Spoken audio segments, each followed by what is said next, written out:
Another important session for the data structure perspective, array के operations इस session पे हम जान सकेंगे। बहुत ही इंपॉर्टेंट चीज़ें हैं कि फर्स्ट जो डेटा स्ट्रक्चर एरे का है उसमें ऑपरेशंस जो होते हैं वो कौन कौन से हैं, वो किस तरह से इंटरनल वर्किंग करते हैं, इधर वो वन डायमेंशनल के लिए हो, टू डायमेंशनल के लिए हो या फिर जैक के लिए हो। ये सारी चीज़ें सेशन पे जान सकेंगे। वीडियो लॉन्ग ज़रूर होगी लेकिन हम बहुत ही इंपॉर्टेंट एस्पेक्ट को इस सेशन पे कवर करेंगे। As a video further continue रखने से पहले बताता चलो कि इससे रिलेटेड प्रीवियसली तमाम वीडियोस मेरे यूट्यूब चैनल पर है।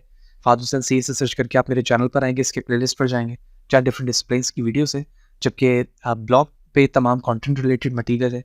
फादर हुसैन सी blogspot.com पर आके तमाम मटेरियल को आप फ्रीली डाउनलोड करके यूज़ कर सकते हैं। चैनल पर करने और सब्सक्राइब नहीं किया हुआ तो ज़रूर करें ताकि इस तरह की चीज़ें आप बर वक्त आसानी के साथ सीखते रहें। वीडियो को लाइक करें, ज़्यादा लोगों को शेयर करें। So the first concept here कि हमें सबसे पहले ट्रैवर्सिंग के ऑपरेशंस को समझना है कि जब कोई भी सीक्वेंस ऑफ एलिमेंट बनाया जाता है तो ट्रैवर्सिंग उसमें एक इम्पॉर्टेंट एलिमेंट होता है। ट्रैवर्सिंग का सिंपल मतलब होता है कि आप अपने डेटा को डिस्प्ले करना चाहते हैं या आप उसे डिस्प्ले उसी वक्त करेंगे जब आप उसे विजिट करेंगे। तो ट्रैवर्सिंग बताती है कि आप हर एलिमेंट को विजिट करते हैं और विजिट करने के रिस्पेक्ट से आप जब उस तमाम एलिमेंट को विजिट कर रहे हैं तो यकीनी तौर पर उसे डिस्प्ले भी करवा सकते हैं। ट्रैवर्सिंग का ये टेक्निक एन एरे के हर एक एलिमेंट को कॉल करता है और उसे डिस्प्ले कराता है। और हम जानते हैं कि जब हमारे पास एक सीक्वेंस ऑफ एलिमेंट मौजूद है एरे के फॉर्म पर, फॉर एग्जाम्पल उसमें 4 एलिमेंट है 5 7 0 2, तो इसके इंडेक्स एज वी नो 0 1 2 3 होगा। तो उसकी ट्रैवर्सिंग स्टार्ट होगी लूप के जरिए से। हम एक लूप बनाने के बाद फॉर एग्जांपल इस एरे का नाम ए डबल आर है, तो इसके इंडेक्स की वैल्यूज को हम आई से कॉल करेंगे। तो जब आई से कॉल किया जाएगा तो पहला एलिमेंट ये डिस्प्ले होगा, फिर सेकंड होगा, फिर थर्ड होगा और फोर्थ होगा। इसका मतलब ये by using a loop and this logic we can traverse और visit every element of the array, इधर वो वन डायमेंशनल एरे हो या टू डायमेंशनल एरे हो या प्रोजेक्ट हो। और हम 2D के लिए यहाँ पर एक और एलिमेंट, एक और लार्ज ब्रैकेट ऐड कर देंगे जिसमें हम जे की वैल्यूज को ले लेंगे। तो उसके जरिए से हम ट्रैवर्सिंग करके एक एक एलिमेंट को रिकॉल कर लेंगे रॉज एंड कॉलम के जरिए से। लूपिंग वहाँ पर दो इस्तेमाल हो जाएगी, यानी फर्स्ट पेरेंट लूप होगा जो आई को हैंडल कर रहा होगा और सेकंड फॉर लूप होगा जो जे को हैंडल कर रहा होगा और उसकी ट्रैवर्सिंग, राइट। प्रैक्टिकल इंप्लीमेंट करेंगे तो वन डायमेंशनल से देख लेंगे। The next very important concept insertion, यानी किसी भी वैल्यू को एरे के किसी एलिमेंट में इंसर्ट करना। इसके तीन वे हो सकते हैं। हम इंसर्ट करना चाहते हैं at the start of the array, यानी पहले इंडेक्स पे, जिसको मैं इस तरह से लिख रहा हूँ 0 इंडेक्स पे वैल्यूज ऐड करना चाहते हैं। इसी तरह से मैं एंड पर इंसर्ट करना चाहता हूँ। एंड का मतलब हुआ जो लास्ट इंडेक्स है, तो लास्ट इंडेक्स के अंदर कोई वैल्यूज आप इंसर्ट करना चाहते हैं। और थर्ड टेक्निक ये हो सकती है कि हम एरे के किसी भी स्पेसिफिक इंडेक्स पर वैल्यूज स्टोर करवाना चाहते हैं या इंसर्ट करवाना चाहते हैं। तो स्पेसिफिक का मतलब हुआ कि हम किसी इंडेक्स पे जाएंगे और उस पर उस वैल्यूज को लिख रहे होंगे या इंसर्ट करवा रहे होंगे जो वैल्यूज हमें रिक्वायर्ड है। इन्हीं तीनों सिनेरियोज को एक एग्जांपल से समझते हैं। फॉर एग्जांपल हमारे पास एक एरे है और इस एरे के अंदर फोर्थ ब्लॉक है और 1 2 3 के अंदर वैल्यूज मौजूद है। फॉर एग्जांपल 3 2 1 वैल्यूज मौजूद है। तो इस सिनेरियोज पे मैं स्टार्ट में भी इनमें वैल्यूज ऐड करवा सकता हूँ क्योंकि एक स्पेस एम्प्टी है। इसी तरह एंड में भी करवा सकता हूँ और किसी स्पेसिफिक पोजीशन पे भी करवा सकता हूँ। यानी सबसे पहली बात ये है कि जिस एरे के स्टार्ट में, एंड पे या किसी स्पेसिफिक पोजीशन पर कोई वैल्यूज इंसर्ट करवानी होगी तो उसके जो साइज है, ठीक है, वो उसकी कैपेसिटी से लेस होनी चाहिए। ठीक है, साइज का मतलब है जितने एलिमेंट उसमें मौजूद है और कैपेसिटी का मतलब है जितने एलिमेंट उसमें आ सकते हैं। तो इस वक्त यहाँ पर साइज की वैल्यू 3 है और कैपेसिटी 4 है एंड 3 लेस देन 4। ये पहली कंडीशन का फुलफिल होना जरूरी है क्योंकि जब तक ये कंडीशन फुलफिल नहीं होगी उस वक्त तक मैं इन तीनों में से कोई भी ऑपरेशन परफॉर्म नहीं कर सकता। फॉर एग्जाम्पल फर्स्ट सिनेरियो पे हम स्टार्ट पे लेते हैं। तो स्टार्ट के लिए जरूरी है क्योंकि ये इसके फोर्थ ब्लॉक है तो 0 1 2 और 3, तो मुझे सबसे पहले वाले इंडेक्स यानी 3 की पोजीशन पर वैल्यू को इंसर्ट करवाना है। तो इसका मतलब ये हुआ कि इस 3 को 2 की जगह, 2 को 1 की जगह और 1 को इस ब्लैंक की जगह लाना होगा क्योंकि ये पहली कंडीशन ट्रू हो चुकी है। तो मैं 1 को प्लेस करूंगा इस जगह पर, 2 को प्लेस करूंगा इस जगह पर और 3 को प्लेस करूंगा इस जगह पर। तो जब 3 को प्लेस कर दिया, 2 और 1 को प्लेस कर दिया, तो अब ये जो प्लेस है वो ब्लैंक हो जाएगी। ठीक है, जब ये ब्लैंक हो जाएगी तो यहाँ पर वो रिक्वायर्ड इनपुट को मैं इंसर्ट करवा सकता हूँ जो स्टार्ट पर मेरी रिक्वायरमेंट थी। फॉर एग्जांपल वो रिक्वायरमेंट 5 की थी, तो now array is now 5 2 1 5 3 2 and 1 के फॉर्म पर सेव हो जाएगा। ये पहली एग्जांपल होगी। अब सेम सिनेरियो एंड के लिए भी देखा जा सकता है, ठीक है। तो एंड के लिए तो सबसे पहली चीज ये है कि लास्ट एलिमेंट हमारा कहाँ पर मौजूद है, हमें ये देखना होगा। सेम एग्जांपल लेते हैं। सेम एग्जांपल के मुताबिक हमारे पास ब्लॉक में 3 2 1 मौजूद है और एक ब्लॉक एम्प्टी है। तो सबसे पहले साइज एंड कैपेसिटी की पहली कंडीशन देखी जाएगी, क्या ये कंडीशन फुलफिल है, क्योंकि ये कंडीशन बता रहा है कि जो कैपेसिटी है उसमें कोई वैल्यूज स्पेस मौजूद है, इधर वो 1 हो या मोर देन 1 हो, लेकिन कम से कम एक तो होनी चाहिए या कि एक वैल्यू को इंसर्ट किया जाए, बाकी कितनी भी स्पेस हो सकते हैं।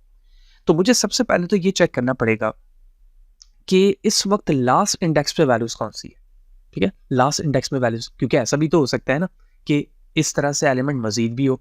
तो इस वक्त लास्ट में इंसर्ट करने का मतलब है कि ये पोजीशन है, यहाँ पर कोई वैल्यूज।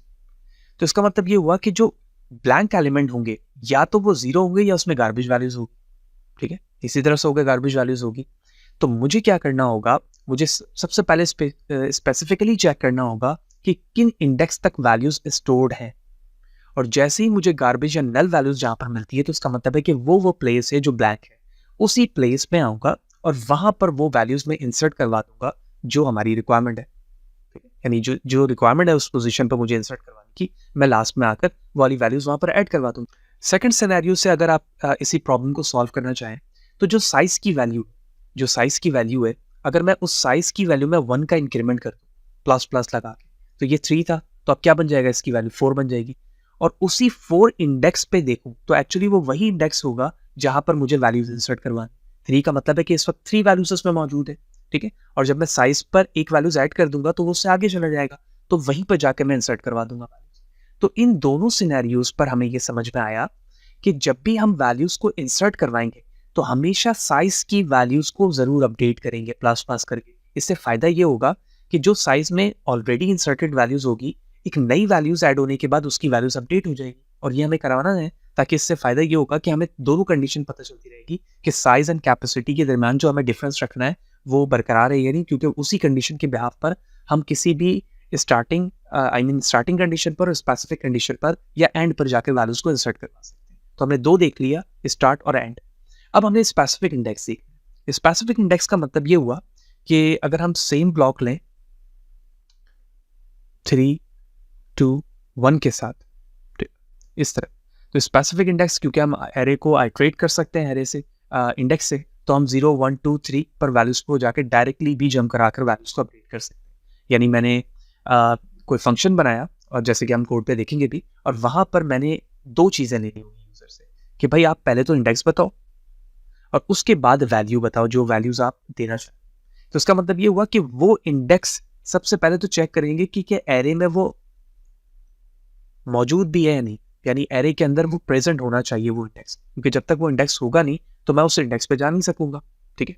और दूसरी चीज, वो वैल्यू एक्सेप्टेबल होनी चाहिए, यानी जिस तरह का एरे है उसमें वो वैल्यूज इंसर्ट भी हो सके, यानी दो कंडीशन मुझे देखनी होगी। तो ये तो अंडरस्टूड है, लेकिन असल चीज मुझे ये देखनी होगी कि जो इंडेक्स दिया जा रहा है क्या वो एरे पे लाई करता है या नहीं। क्योंकि अगर मैं इस एरे के साइज पे देखूं और मुझे अगर इंडेक्स 4 दे दिया जाए, 5 दे दिया जाए, विच इज नॉट पॉसिबल, तो हमें पहले ये चेक करना होगा कि एरे का जो इंडेक्स दिया गया है क्या वो कैपेसिटी के अंडर आता है या नहीं आता है, क्या कैपेसिटी की रेंज के अंदर भी उसकी वैल्यूज है या नहीं। अगर है तो वो उस स्पेसिफिक इंडेक्स पे जाकर उसमें मौजूद सेव वैल्यूज को अपडेट करेगा। लेकिन अब एक और प्रॉब्लम है।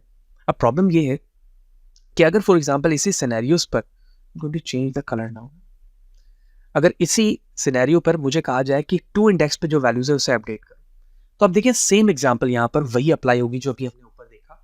अब मुझे क्या करना होगा, इस 2 को मूव करना होगा 3 की तरफ।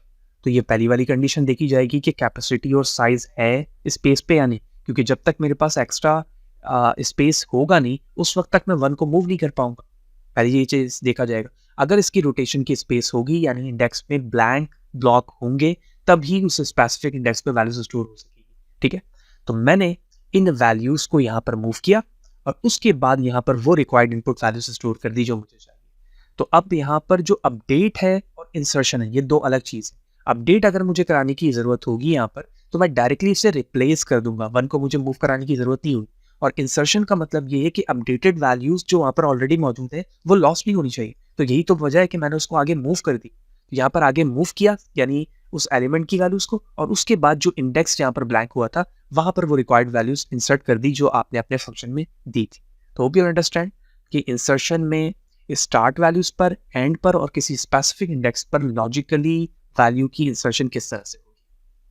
Okay, so now the next operation is deletion or the delete element. That's a very important and as like the insertion concept, लेकिन थोड़ा से एस्पेक्ट्स यहाँ पर सिर्फ चेंज होंगे. तो जिस तरह से हमने इंसर्ट 3 पोजीशन पे करवाया, बिल्कुल इसी तरह से डिलीट भी 3 वे से हो सकते हैं. यानी आपके पास एक एरे मौजूद है, आप उसके स्टार्ट के एलिमेंट को यानी पहले इंडेक्स के एलिमेंट को डिलीट करवाना चाहते हैं. फॉर एग्जाम्पल वो इंडेक्स 0 हो सकता है स्टार्ट पे. इसी तरह से आप एंड पे करवाना चाहते हैं, एंड पे जो भी इंडेक्स मौजूद है x उसे डिलीट करना चाहते हैं, या फिर किसी स्पेसिफिक इंडेक्स नंबर की वैल्यूज को या किसी स्पेसिफिक नंबर को इंडेक्स से भी कर सकते हैं, नंबर से भी कर सकते हैं, उसे आप डिलीट करवाना चाहते हैं. तो सेम लॉजिक यहाँ पर इस्तेमाल होगी. तो सबसे पहले अंडरस्टैंड करते हैं डिलीट की लॉजिक स्टार्ट के लिए कैसे. फॉर एग्जाम्पल हमारे पास एरे है 3 1 2 के साथ, सेम लॉजिक है, इस तरह से एलिमेंट मौजूद है, तो उसके स्टार्ट एलिमेंट को मुझे डिलीट करवाना है. तो सेम लॉजिक यहाँ पे भी इस्तेमाल होगी. आपके पास एक साइज होगा, यानी कितने एलिमेंट मौजूद हैं, और उसकी कैपेसिटी होगी, यानी उसमें कितने मैक्सिमम एलिमेंट आ सकते हैं. तो जब तक ये कंडीशन फुलफिल नहीं होगी उस वक्त तक मैं वैल्यूज को इंसर्ट नहीं करवा पा रहा था. ठीक है, लेकिन यहाँ पर हमें ये देखना होगा कि अगर मैं किसी एलिमेंट को डिलीट कर रहा हूँ, ठीक है, तो ये ज़रूरी नहीं है कि उसकी एलिमेंट्स पे साइज या वैल्यूज कितनी मौजूद है. लेकिन पहला यहाँ पर स्पेसिफिक कंडीशन ये देखा जाएगा कि हम जब इंसर्ट करवा रहे थे तो एलिमेंट को जो किसी भी पोजीशन पे मौजूद था उसको राइट मूव कर रहे थे, अब हम लेफ्ट मूव करेंगे उसे. कैसे? फॉर एग्जांपल मैं पहले इंडेक्स में पहुंचता हूँ, तो मुझे यहाँ पर ये देखना होगा कि पहले इंडेक्स में एलिमेंट भी तो होना चाहिए. तो हम पहले ये चेक कर रहे हैं कि जो इंडेक्स नंबर 1 है या 0 है फॉर एग्जाम्पल, उसमें वैल्यू हो कुछ, तभी तो उसे डिलीट करेंगे. इसका मतलब इंसर्टेड वैल्यू. तो हम डायरेक्टली इस कांस्टेंट टाइम पे इस जगह पर पहुंच सकते हैं. क्यों? क्योंकि पहले इंडेक्स पे ही तो जाना है, हमें आइटरेट करवाने की जरूरत ही नहीं. हमने इसको डिलीट कर दिया. जब हमें डिलीट किया तो अब इस 1 की पोजीशन को मुझे आगे मूव करना होगा ताकि न्यू वैल्यूज इंसर्ट हो तो वो राइट पे आ सके, और इस 2 को यहाँ मूव करना हो. यानी अब जो इंडेक्स बनेगा एरे का वो बनेगा 1 ब्लॉक, 2 ब्लॉक और 2 ब्लॉक्स यहाँ पर ब्लैंक रहेंगे क्योंकि एक एलिमेंट को हमने स्टार्ट से डिलीट कर दिए. ठीक है. The next thing is very important, delete at end. For example, same logic लेते हैं 0, 1 और 2 के साथ, जबकि एक ब्लॉक ब्लैंक. देखिए इस वक्त इस एरे का साइज है 3 और इसकी कैपेसिटी है 4. पहली कंडीशन यहाँ पर तो फुलफिल हो रही है. ये इंसर्शन के लिए हम करते हैं, लेकिन ये रिकॉल इसलिए कर रहा हूँ ताकि लॉजिकली हमें चीज़ें याद रहे.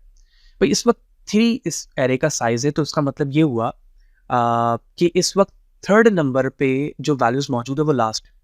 तो अगर मैं इस साइज की वैल्यू को इंक्रीज करूं 1 और उसी को अपने एरे का इंडेक्स बना दूं उस एलिमेंट के लिए जिसे मुझे डिलीट करना है. ठीक है, एक तरीके से हम ये कर सकते हैं ना कि प्लस प्लस करूंगा तो मैं यहाँ आ जाऊंगा. तो इंसर्शन के लिए तो हम यही कर रहे थे. अब मैं प्लस प्लस मुझे ना करना पड़े, बल्कि अगर मैं डायरेक्टली साइज ले लूं तो एक्चुअली मैं इस इंडेक्स पर नहीं आ जाऊंगा. साइज लिया मैंने, प्लस प्लस को हटा दिया, तो जब मैं इसमें आ गया तो इसको मुझे क्या करना है? डिलीट करना है. तो मैं इसे डिलीट कर दूंगा, जो भी फंक्शन बनाया होगा लॉजिकली. तो जब ये डिलीट होगा तो ट्रैवर्सिंग की जरूरत ही है. न्यू एरे क्या बनेगा हमारे पास? 0 एंड 1, जबकि 2 ब्लॉक्स यहाँ पे ब्लैंक रहेंगे. And that's it. तो स्टार्ट भी हमने देख लिया, एंड भी देख लिया. अब ये स्पेसिफिक कंडीशन यानी स्पेसिफिक इंडेक्स. तो स्पेसिफिक इंडेक्स का मतलब ये होगा कि जो भी आपके पास सीक्वेंस ऑफ एलिमेंट मौजूद है, आप वहां पर आओगे और उसे डिलीट करोगे. फॉर एग्जाम्पल हम इंडेक्स नंबर पर आते हैं 1. इस 1 नंबर इंडेक्स नंबर को मैंने डिलीट करा दिया. तो जब डिलीट हुआ तो अब ये वाले एलिमेंट यहाँ मूव हो जाएगा. इससे आगे जितने भी एलिमेंट होंगे वो यहाँ मूव होते जाएंगे अगर इसके साथ कंटिन्यूटी के साथ. और जो न्यू एलिमेंट बनेगा वो बन जाएगा 0, 2 और उसके बाद जो भी एलिमेंट मूव होकर आ रहे होंगे वो यहाँ पर बनते जाएंगे. और ये उसकी इंडेक्स. 2 इंपॉर्टेंट चीज़ें हमने यहाँ पर देखा. यहाँ पर हमें साइज की वैल्यूज को हैंडल करते हुए स्टार्ट और एंड पर डिलीट करना होगा एलिमेंट को और उसको मूवमेंट करना होगा. जिस तरह इंसर्शन पे लेफ्ट से राइट की तरफ जाता है, डिलीशन में राइट से लेफ्ट की तरफ मूव होता है, और स्पेसिफिक इंडेक्स के जरिए से जिस पोजीशन पर वो डिलीट हो रही होगी उससे पीछे वाली वैल्यूज को मूव करके आगे लाना पड़ेगा. Okay, the next concept is searching. वैसे सर्चिंग को हम मल्टीपल्स टाइप्स की डिस्कस करेंगे अपकमिंग डेज पे, लेकिन थोड़ी देर के लिए हम सर्चिंग के लिए अगर मैं लीनियर सर्च की लॉजिक को रिकॉल करूं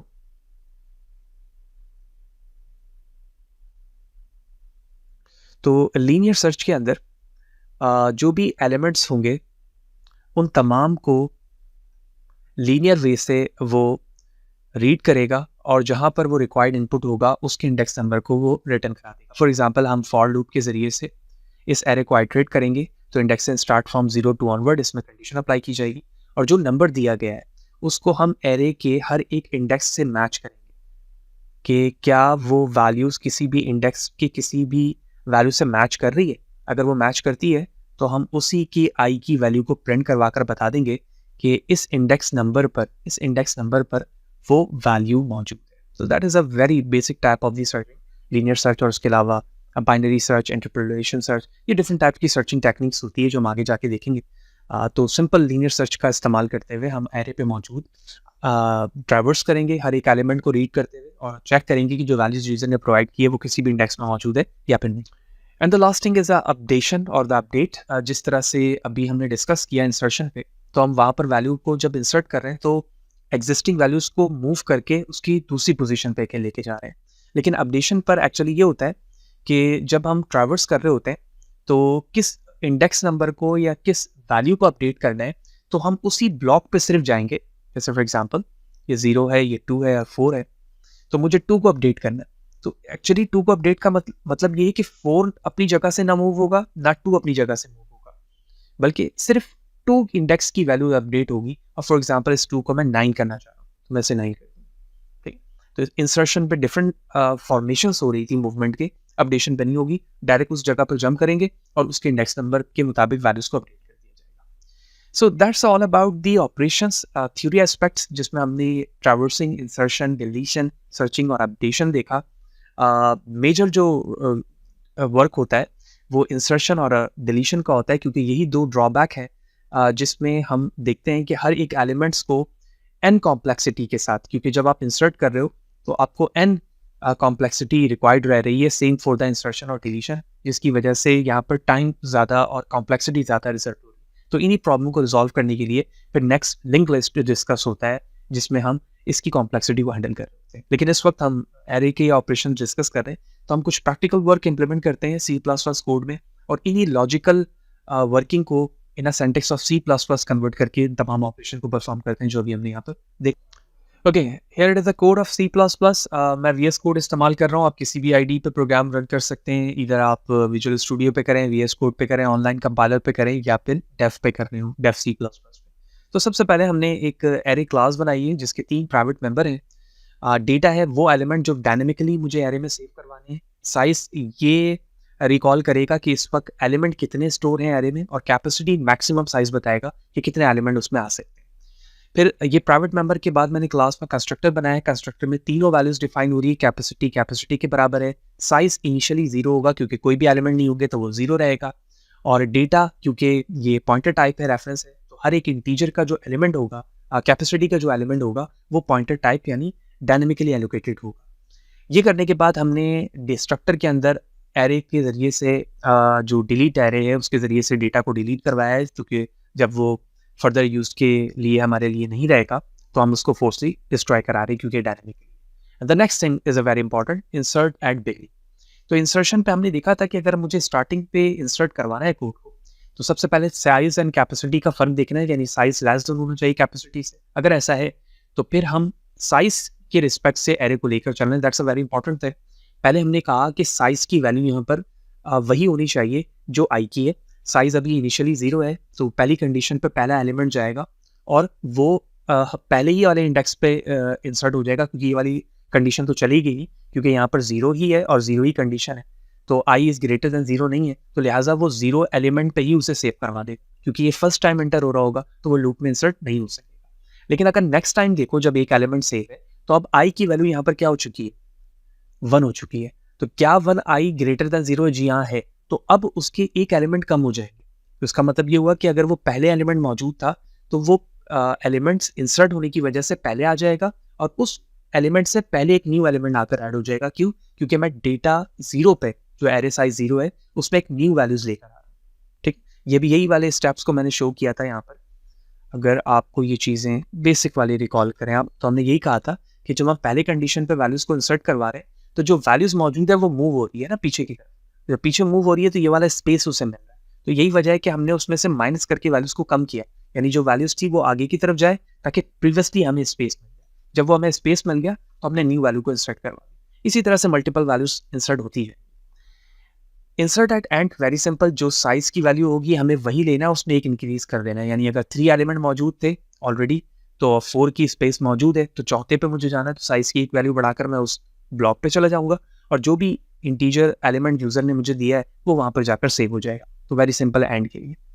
अब स्पेसिफिकली किसी भी इंडेक्स में मुझे स्टोर करवाना है तो मैंने कहा था कि सबसे पहले तो हमें ये देखना होगा कि इंडेक्स जो दिया जा रहा है वो एग्जिस्ट करता हो तो ग्रेटर देन 0, और इंडेक्स की वैल्यू साइज़ के बराबर हो या कम। ठीक है, ये दैट्स इंपॉर्टेंट थे कि साइज़ के बराबर या कम होनी चाहिए, तभी तो नई वैल्यूज़ वहाँ पर इंडेक्स में इंसर्ट हो सकी। और कैपेसिटी से साइज़ की वैल्यू हमेशा छोटी। ये तीनों कंडीशन बिल्कुल वही है जो अभी हमने नोटपैड पे या ड्रॉ करके सारी चीज़ें मैंने एक्सप्लेन की थी सेम लॉजिक के साथ। फिर उसके बाद हमारा लूप की आइट्रेशन चली साइज़ की वैल्यू इंडेक्स के रिस्पेक्ट से, और जब किसी स्पेसिफिक इंडेक्स में वैल्यूज़ इंसर्ट हो रही होगी तो उससे पहले जितनी वैल्यूज़ है वो मूव होगी, तो उसकी मूवमेंट मैंने करवाई और जो इंडेक्स यूज़र ने दिया था उसी एरे पे जाकर वो वैल्यू मैंने ऐड करवाई।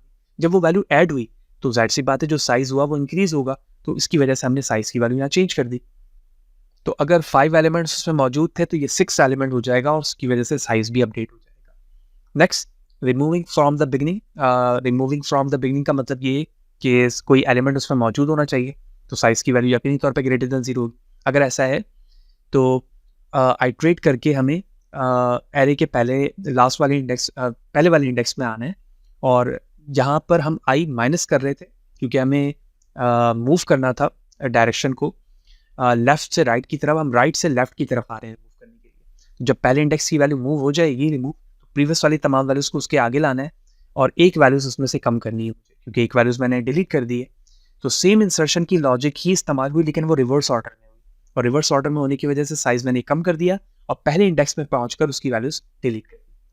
अब अगर एंड में मुझे करना होगा तो जो भी साइज़ की वैल्यू है, डायरेक्टली जो साइज़ है उस पे जाना होगा, मुझे उसको डिलीट करना होगा और जो साइज़ की वैल्यूज़ है उसमें से डिक्रीज़ कर देना होगा। द सेम थिंग, मैं साइज़ पे पहुँचा ग्रेटर देन 0 के साथ, जो भी साइज़ की वैल्यू थी उसमें से एक कम कर दिया। जब एक कम किया मैंने तो एक्चुअली क्या हुआ, जो भी एलिमेंट मौजूद थे लास्ट में वो चीज़ डिलीट हो गई। Same logic for the specific index number, जिस तरह से किसी स्पेसिफिक इंडेक्स नंबर पे मैंने इंसर्ट करवाया था मैं रिमूव कर रहा हूँ, तो इंडेक्स की वैल्यू ग्रेटर देन 0 होनी चाहिए और साइज़ से कम होनी चाहिए। फिर उसी इंडेक्स वेरिएबल को मैंने आई के लिए इस्तेमाल किया और साइज़ -1 के रिस्पेक्ट से चलाकर उस एलिमेंट को डिलीट किया, और डिलीट या रिमूव करने के बाद साइज़ की वैल्यू मैंने डिक्रीज़ कर दी। तो उस जगह से वो साइज़ डिक्रीज़ हुआ और प्रीवियसली जितने एलिमेंट थे वो आगे की तरफ आ गए और वो स्पेसिफिक इंडेक्स से वैल्यूज़ रिमूव हो गई। सर्चिंग के लिए अभी मैं बता चुका हूँ कि स्पेसिफिकली जो एलिमेंट्स हैं वो लीनियर सर्च को इस्तेमाल करके एक एलिमेंट को चेक कर रहे हैं और उसके बाद उसकी पोजीशन को रिटर्न करा दे रहे हैं। अगर ऐसा नहीं है तो -1 करेंगे, इसका मतलब है वो एलिमेंट लूप में मौजूद नहीं। द नेक्स्ट थिंग गेट के लिए है। गेट का मतलब ये है कि किसी स्पेसिफिक इंडेक्स की वैल्यू को गेट करना है। ये तो बिल्कुल सिंपल है, ट्रैवर्स करवा कर मैं स्पेसिफिक इंडेक्स पे जाऊँगा और जैसे ही वो इंडेक्स नंबर की वैल्यूज़ मिलेगी वो रिटर्न हो जाएगी। अगर वो नहीं है तो -1 रिटर्न हो जाएगा। डिस्प्ले यानी ट्रैवर्स करना, लूप को मैंने ट्रैवर्स किया साइज़ के मुताबिक और तमाम एलिमेंट को डिस्प्ले करवा दिया। तो ये कुछ बेसिक ऑपरेशंस के फंक्शंस थे सी प्लस प्लस के अंदर जो हमने line to line with respect to the logical code देखा। ये सारी चीज़ें मेरे ब्लॉग पे शेयर्ड है, वहाँ से आप डायरेक्टली डाउनलोड करके आइट्रेटिव वे पर इसको समझ भी सकते हैं। अब इन तमाम को मेन मेथड के अंदर ऑब्जेक्ट बनाकर कॉल किया गया है। कॉल करने के बाद डू वाइल के ज़रिए से मैंने स्विच केसेस लगाकर बता दिए कि एक्चुअली आप ऑपरेशन किस तरह से करना चाह रहे हो, और वही फंक्शंस जो आपने ऊपर बनाया हुआ उसे कॉल कर लिए। यानी मैं इंसर्ट स्टार्टिंग में करना चाह रहा हूँ, एंड पे करना चाह रहा हूँ, ये स्पेसिफिक कंडीशन पे करना चाह रहा हूँ। रिमूविंग के लिए यही 3, सर्चिंग के लिए, एक्सेस के लिए, डिस्प्ले के लिए और एग्जिट के लिए। तो केसेस बनाए और उस बेहाफ पर इसे रन किया जा रहा है। अब हम इसे रन करते हैं, एक-एक ऑपरेशन को चेक करते हैं। Let's see. Okay, the code is run now. सबसे पहले ये इंटर द कैपेसिटी कह रहा है कि एरे की कितनी कैपेसिटी आप रखना चाह रहे हैं। मैं 4 कैपेसिटी के साथ अपने प्रोग्राम को स्टार्ट करता हूँ। तो मैंने इसे ऑनलाइन पे रन कर लिया है ताकि विजुअलाइजेशन थोड़ी-सी बेहतर रहेगी। यहाँ पर सेम कोड है जो मैंने ऑनलाइन पे पेस्ट कर दिया है यहाँ पर। 4 एलिमेंट के साथ हम इसे स्टार्ट करते हैं। जैसे मैंने स्टार्ट किया, जो व्हाइल लूप के अंदर हमने डू व्हाइल पे स्विच केसेस बनाए हुए थे वो कॉल हो गए यहाँ पर। तो इंसर्ट एट बिगिनिंग, क्योंकि कोई भी एलिमेंट नहीं है तो ज़ाहिर सी बात है वो 0 कंडीशन पे जाकर डायरेक्ट उस एलिमेंट को इंसर्ट कर देगा। तो मैंने फर्स्ट को लेकर एक एलिमेंट यहाँ पर इंसर्ट करवा दिया 2, फिर दोबारा 1 के साथ ही मैं कर रहा हूँ एक और एलिमेंट, ताकि हमें ये आइडिया हो जाए कि अब ये इंसर्ट स्टार्टिंग पे कैसे करता है, और यहाँ पे एलिमेंट मैंने 10 बता दिया। तो 2 और 10 किया, लेकिन 10 पहले आना चाहिए। तो अगर मुझे डिस्प्ले करवाना है तो मैं 9 के ज़रिए इस एरे को डिस्प्ले करवा सकता हूँ। ठीक है, मैंने डिस्प्ले कराया, 10 पहले आ चुका है, प्रॉपर्ली डिस्प्ले हो गया। सेम फॉर द एंड, अगर मुझे एंड पे कराना है तो मैं 2 के ज़रिए से एंड पे इंसर्ट करवा लेता हूँ, एंड पे मैं 30 करवाता हूँ। ठीक है, 9 के ज़रिए से मैं इंसर्टेड ऑपरेशंस देख सकता हूँ, 9 किया, 10 to 30 ऐड हो गया। स्पेसिफिक किसी पोजीशन पे करवाना है तो मुझे इंडेक्स नंबर के साथ वैल्यूज देनी पड़ेगी, वो भी मैं कर सकता हूँ। ठीक है, रिमूव करना है, रिमूव की लॉजिक भी सेम वर्क कर रही है सर्चिंग की भी। और तो मैंने कुछ कंडीशन आपको दिखा दी, आप डायरेक्टली अपने कोड प्रोग्राम, इस प्रोग्राम को अपनी मशीन पे भी रन करके देख सकते हैं, सारी चीज़ें प्रॉपर्ली वर्क कर रही हैं। Hope you understand every aspect of this session, जिसमें हमने तमाम स्टेप्स को जानने की पूरी कोशिश की कि ट्रैवर्सिंग और इंसर्शन डिलीशन ऑपरेशन किस तरह से हो रहे होंगे लॉजिकली, किसी स्पेसिफिक कंडीशन पे डिलीट किस तरह से होगा, इंसर्ट कैसे होगा, सर्चिंग और अपडेट किस तरह से हो रहा होगा। फिर भी अगर कोई सवाल है, कोई चीज़ समझ में नहीं आई, कमेंट सेशन पे मुझे ज़रूर बताएं, कोशिश करूँगा सवाल सबको भरपूर जवाब दे सकूँ। वीडियो अच्छी लगी तो लाइक ज़रूर करें, ज़्यादा लोगों को शेयर करें, और चैनल को अगर सब्सक्राइब नहीं किया है तो ज़रूर करें, ताकि मोटिवेशन बरकरार रहे, हम आपकी रिक्वायरमेंट के मुताबिक काम करता रहूँ। नेक्स्ट सेशन में मिलते हैं, सी यू देयर।